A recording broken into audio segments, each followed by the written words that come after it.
Hello, I'm Stan Stalnaker with Hub Culture, and we're at Climate Week NYC talking to all the leaders in the space who are really driving the clean revolution. Joining me right now is Harry Verhaar from Philips, the head of government affairs, and working on all sorts of activities with regard to sustainability, public affairs with regard to Philips. Tell me a little bit about what you guys are doing here at Climate Week. Yeah, so we felt that Climate Week New York City was an excellent occasion to link the benefits of taking more action on a number of energy subjects, and particularly energy efficiency, with current economic concerns, and particularly their budget deficits and employment. So actually, how do those two relate? Mm-hmm. And it's all about driving efficiency, right? So you guys are creating the products that maybe move that a little bit farther forward? Yeah, I would say those who are deep into climate change, sustainable development, they know a lot of reasons why we have to take action. But actually, if you look at energy efficiency, and we dove into this with Ecofys, a reputed energy expert, is we wanted to look at the economics. Mm-hmm. And there you see if in America we would increase energy efficiency, which is an annual improvement today of 1% in all we do, to 3% per year, which is in a sense is peanuts, that brings enormous savings and improvements. So it's like basically a very big lever. You move it a little bit and it has a huge impact? It has a huge impact. So it's about unlocking this impact. And what you see, if you would move society to 3% energy efficiency, that would bring reductions in the energy bill on a national level, so for all Americans combined, of $550 billion by 2030. And secondly, because you need less power, it would also reduce capital expenditures, so investments in power generation, by another $900 billion US dollars. Wow. So there you see how you can look at this at national level, but of course also this comes back to households, to cities, to companies, who all have a slice of those benefits. And there you see also that doing energy efficiency means that actually you will be putting people back to work in renovating our cities, our street lighting, our buildings. And that's about 1.5 million jobs that it can create by 2030. And those are actually the low, medium scale jobs of people who are getting unemployed or got unemployed in the construction sector. So despite the urgency to act on climate change and sustainable development, we felt, hey, this is just the rational, clear economic argument to take more action. Right, so there's a clear economic argument for promoting efficiency and sustainability. 500 billion, 900 billion, yep, and 1.5 million jobs. So that's all amazing and very big picture stuff. If we look at the specific things that a company or a person can do to improve efficiency, what are the things that you guys are focusing on? I know that you guys are building products to drive that with LED lighting, which is going through the roof in terms of popularity. What else are you guys working on?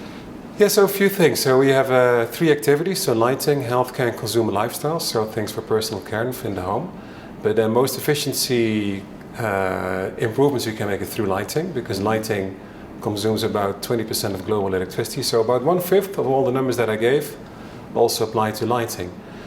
So there, as a company, we are improving from 2010 to 2015 energy efficiency of everything we put into the marketplace by 50%, so actually helping achieve those 3% per year. And even there you can see that like 6-7 years ago, where our turnover in LED lighting was virtually nothing, that the first half of this year it was 25%. So it's rocketed.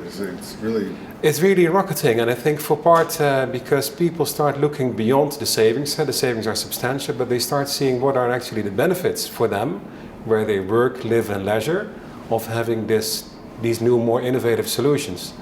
If you look, for instance, at cities, last year the Climate Group issued a report where they studied the effects of LED street lighting in 12 cities, including New York City. Mm-hmm. And you could see that indeed the 70-80% savings were confirmed on the energy budget, but more importantly, 80-90% of people felt safer in their streets. Because the light's better?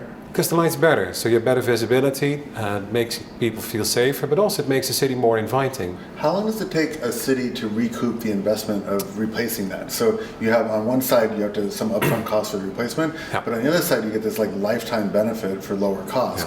How quickly does that sort of even out? Actually, that's a very good question, because 2 things to that. So the initial cost, the investment cost for LED lighting is quickly coming down. Mm-hmm. So you see, if you would apply an LED bulb in your home, it could be just a few months. If you would install intelligent LED street lighting, where all the street lights have an IP address and the city mayor has a dashboard in his office, it can be 5 years. But it's coming down to a few years. But then still, what comes back to that is that also financing is a subject that we've been looking at. So we've launched Philip Lighting Capital. Oh, wow. And we, but also other commercial and multilateral banks are looking at how actually can we finance the slightly higher upfront investment of any more sustainable innovation, in our case LED lighting, so that for citizens or for companies or for cities who want to adopt these solutions, there's no upfront cost. So actually the payback is over the energy bill or over the period that they decide that they want to have this. So let's jump over to the developing world for a second. Yeah. There's a lot of movement right now in terms of the tremendous impact that LED lighting can have in the developing world, because right now in a lot of places across the global south, actually light is generated by charcoal and by wood, and if there is electricity, it might be strung along and it's just not really very efficient. Are you guys working on like low-cost products for the developing world that could actually help to improve efficiency for these environmental issues? Yeah, actually, because where you see that the current developed countries, Europe, North America, and a few others say we need to renovate ourselves into the 21st century, that for developing countries they need to leapfrog into the 21st century. Mm-hmm. And the good news is that when you move to more energy efficient solutions and more intelligent and efficient solutions, then we can all enjoy the benefits of those. So it's no longer needed that a few billion people are shut off or don't have access to energy, to lighting, but also to all the benefits that it provides. We shouldn't forget that probably our great-grandfathers, they were the first in North America and in Europe to enjoy electric lighting. That lengthened the day, it allowed education, it allowed business to explore, and it was actually at the start of an enormous acceleration of economic development. Right. Now, for developing countries, take Africa, but also India, Latin America, the story is exactly the same in the 21st century. It's only that, we don't want to take 3 generations, but 1, and we don't want to do this with electricity powered by coal, right, and a few other old technologies, but we want to do it with clean technologies.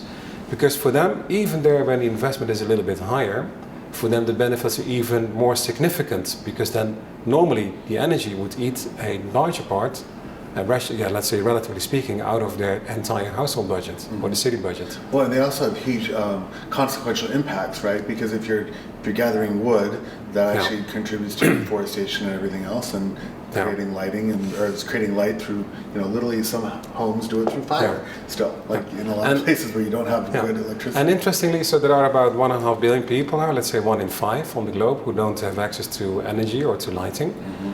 And it's an incredible number. And so we're working there on solar lanterns for people at home, but also what is really important to realize is that, for instance, in Africa in the coming decades, the same number of people will move into cities as in China, so 300 million people. Yeah. So we've also launched solar LED street lighting, so not just LED street lighting, but solar LED street lighting, so that in their new cities, you don't have to put copper cables into the ground. You don't have to build the grid. The grid is the sun. and that part of the investment that you would need to make, you can actually use to make the investment in the cleaner solution more attractive. Right.